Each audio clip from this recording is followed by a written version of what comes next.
Tank 300, Galaxy Battleship Surrounded Headlight Vane Installation Video. Step 1. Install the headlight fixing screws.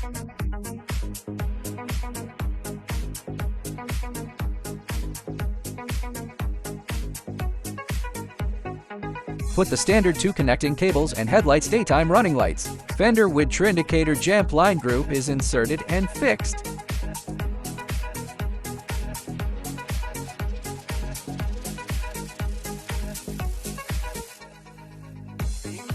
Step 2. Test whether the light circuit is normal.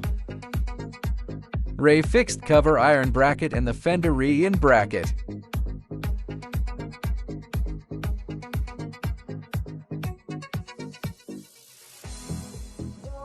Step 3. Install the fender with ventilator light and fix the back nut.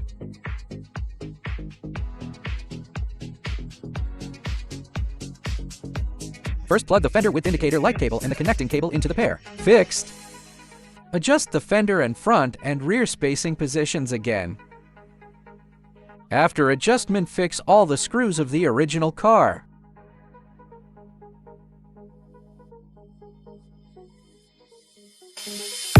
Installation complete.